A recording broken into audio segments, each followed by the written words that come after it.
Con ya más de 7,000 millones de seres humanos, el planeta ha comenzado a no tolerar más los excesos en los que contra él la humanidad incurre en su diario existir y consecuentemente ha empezado a reaccionar en perjuicio de quien contra toda lógica parece ser su peor enemigo, el hombre. Es preocupante cómo en los actuales momentos el mundo no solo tiene que enfrentarse a un efecto invernadero que está causando verdaderos desastres a nivel no solo de carácter global, sino en regiones específicas, que ha generado desastres que ha tenido un gran número de víctimas. Y es que aunque frente a fenómenos como el calentamiento global todavía hay quienes sostienen que no son producidos ni siquiera en una pequeña medida por la acción del hombre sobre el planeta, lo cierto es que la situación medioambiental de la Tierra exige acciones correctivas enérgicas, acciones que han de traducirse en muchos aspectos en un cambio radical de la manera de entender la vida. Por otra parte, se requiere también una nueva cultura en lo ambiental. Lo ambiental pareciera estar supeditado a que es algo que tiene que ver con regiones alejadas de nuestros contextos urbanos. Al contrario, es desde lo urbano donde hay que generar una nueva conciencia de lo ambiental y es desde lo urbano que hay que trabajar en pro de lo ambiental. En este sentido, nadie puede quedar excluido y la preocupación por el medio ambiente debe traducirse desde ya en acciones concretas suficientes y no quedarse, como ha solido hacerlo hasta ahora, en eslóganes atractivos en tiempos de campaña o en temas ocurridos cuando de comportarse de manera políticamente correcta se trata. Requerimos un compromiso de nuestras regiones y especialmente de nuestros políticos a que ese discurso de lo ambiental haga parte de un ideario de su agenda política y que esté marcado por un compromiso de apoyo económico, político, social y en especial económico para que esa agenda ambiental realmente se lleve a cabo en un marco de protección de nuestros bosques, de nuestra naturaleza. Lo cierto es que el tiempo sigue su marcha y con él el deterioro de la salud de nuestro planeta, de cuya mejoría depende en no poca medida nada menos que la viabilidad de la existencia de la humanidad sobre la Tierra. René Palacios para Efecto Mundial, Efecto TV. Pero su mejor opinión, a mí me parece que las preguntas más fuertes detrás de este gran tema de si nos va a alcanzar el planeta para subsistir o no y va a haber una calidad de vida adecuada, están dos grandes asuntos.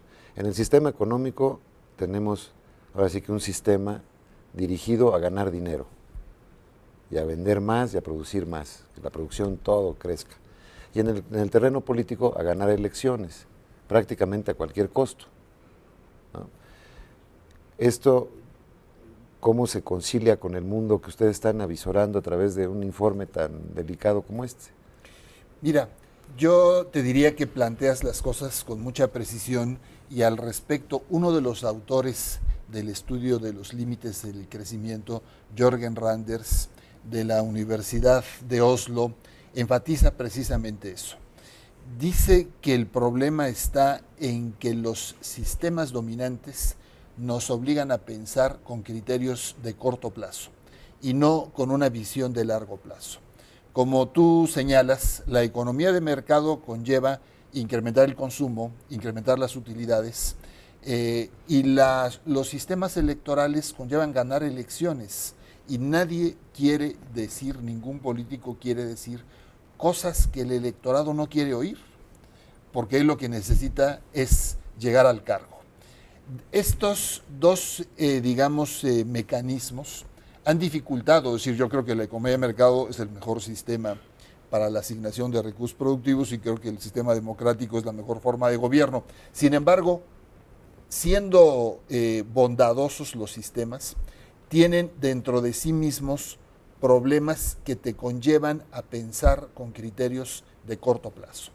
Y esto es lo que nos está impidiendo tomar decisiones con una visión de lo que le está pasando científicamente probado a la humanidad y al planeta y que está dificultando la sustentabilidad de la vida humana, al menos como la conocemos hasta ahora. Y aunado a eso, yo quisiera mencionarte la crisis económica y financiera que padecen por un lado los Estados Unidos, por otro lado Europa, pero que afectan a todo el planeta, conlleva que buena parte de las soluciones de fondo en materia de ambiente y de cuidado de los recursos naturales se están postergando, porque como tú señalaste en el segmento anterior, aquí de lo que se trata es de volver a crecer, de generar más empleos, de tener más utilidades Pero entonces, ¿por dónde arrancas? Porque yo, así, a nivel sistémico, como bien dices, había una frase de Churchill, ¿no? De que la democracia es el peor sistema, pues, salvo todos los demás. Los demás, claro. Excepto todos los demás son peores. En la historia del mundo ya se han probado las monarquías, las dictaduras, las autocracias, las teocracias, en fin, y la verdad es que los que funcionan mejor históricamente comprobado pues son las democracias. El caso de los diferentes sistemas económicos, en la asignación de recursos, lo mismo, el mercado tiene una serie de mecanismos que te hacen ser más eficiente, que optimiza los recursos, etcétera. Pero de todos modos, ese gigantismo al que aspira el capitalismo, nos está comiendo también a la vez en los recursos. Esta es una forma insostenible de ir adelante. A la luz de esto, pues la pregunta es, ¿cambio de sistema, cambio de actitudes? Esperamos a que realmente, como la crisis alimentaria que ya está ocurriendo, nos empiece a llegar. Alguien nos va a decir, usted no puede comer más que tal cantidad de tortillas al día, porque si come 2 más va a matar a no sé cuántas especies animales y va a acabar con... ¿Cómo lo vamos a formalizar? ¿Cómo vamos a tener un arreglo que funcione? Porque la otra vía parecía que va a ser una vía muy autoritaria la que tengamos. Ahora usted no va a poder consumir más de tal cosa. Oiga, es que yo tengo dinero para comprarme otro coche. Pues no se lo puede comprar, se lo compra hasta dentro de 3 años. Como pasó en el caso de China con la decisión de tener un solo hijo, ¿no es cierto? Que ahora están revirtiendo la cuestión porque los padres abortaban si iban a tener niña, hay un problema de que únicamente hay varones. O sea, todas estas soluciones parchadas no llevan, a veces crean hasta peores consecuencias. Entonces, ¿cómo le vamos a hacer? Es un tema demográfico el que habría que atacar primero, decir, bueno, tenemos que tener una política demográfica global, por ejemplo, una diferente asignación de recursos también en términos de la brecha norte-sur. ¿Por dónde lo ven ustedes? Así que tratando de entrar en el tema de las soluciones, a lo mejor muy temprano en el programa, pero hay que entrar en Mira, yo creo que efectivamente el punto de partida es dejar de pensar en el corto plazo. O sea, estamos dentro de un sistema que está centrado en las decisiones de corto plazo y no ven el daño más allá del tiempo político o el tiempo electoral que esté uno en un puesto determinado. La prioridad que le dan los gobiernos a estos asuntos, como son de largo plazo, le pasa lo mismo a la educación, pues eso ya le tocará a mi sucesor o a 3 sucesores después. Si se acaba el petróleo en México, a mí no va a tocar en mi sexenio, que le tocará a alguien que todavía ni siquiera es candidato, ¿no?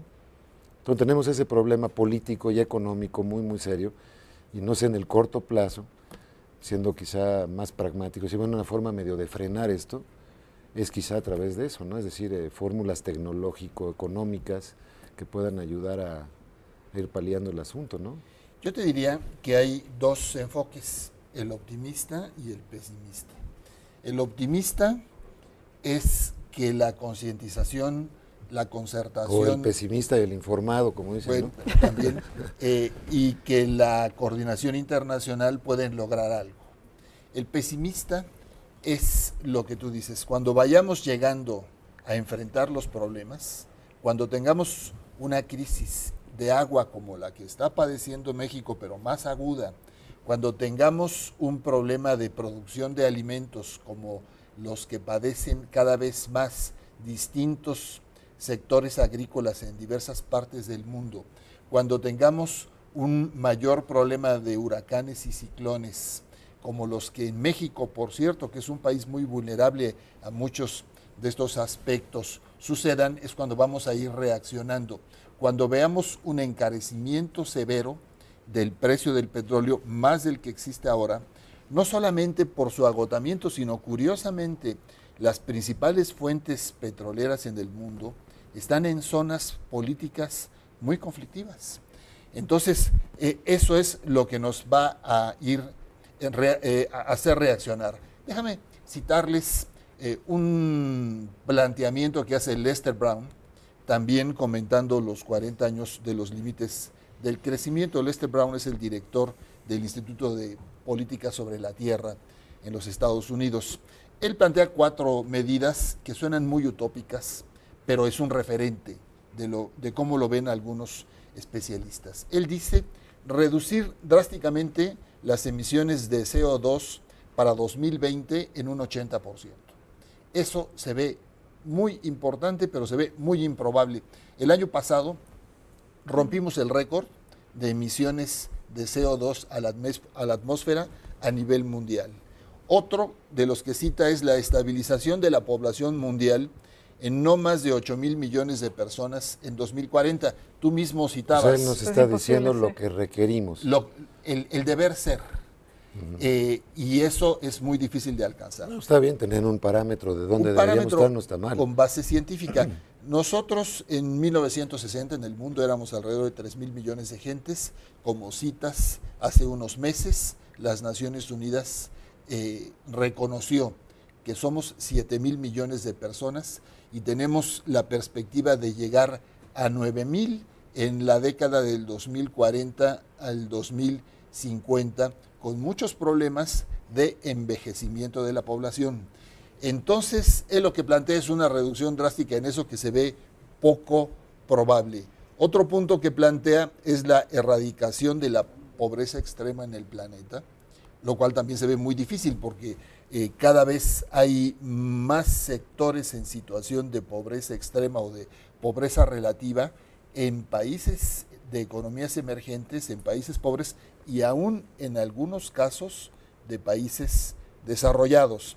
Y un último punto que plantea es la restauración de bosques, suelos, acuíferos y un aspecto muy importante de pesquerías, que tremendo. En buena medida en el mundo están explotadas en distintos mares, sobreexplotadas ya más allá de su capacidad de recuperación. Sí. Hay mucha gente que piensa que la tecnología va a ayudar a todo esto. Yo creo que la tecnología puede ayudar en muchas cosas, pero hay puntos que son insoslayables, sí, que es tomar decisiones. Es decir, vivimos en un mundo en donde cada vez compramos más bienes y servicios que no necesitamos con dinero que no tenemos. Entonces, de alguna manera hay que promover esta reeducación social a nivel global. Si tú me dices, todo esto suena muy utópico, pero sin duda, aquí el tema es cómo encontrar para desde lo local, desde lo nacional, impulsar acciones internas y acciones internacionales en la materia. Bueno, déjenme hacer un pequeño corte aquí y vamos a tratar de explorar en los siguientes segmentos esto que se necesita, cuáles serían las vías más probables o más eficaces para tratar de llegar ahí. Así es que volvemos después de esta pausa. La necesidad de que la humanidad en su conjunto tome conciencia de la urgencia de adoptar políticas tendientes a proteger la salud del planeta ha planteado un diferendo en el que se enfrentan por un lado los países ya industrializados como Estados Unidos, Reino Unido o Alemania, que quieren que todos los demás países del mundo contribuyan con políticas igualmente rigurosas para reducir emisiones contaminantes, ya que la propuesta que plantea que todas las naciones del mundo sean igualmente rigurosas en sus políticas medioambientales implica una situación de desventaja para las potencias que aún están en proceso de desarrollo.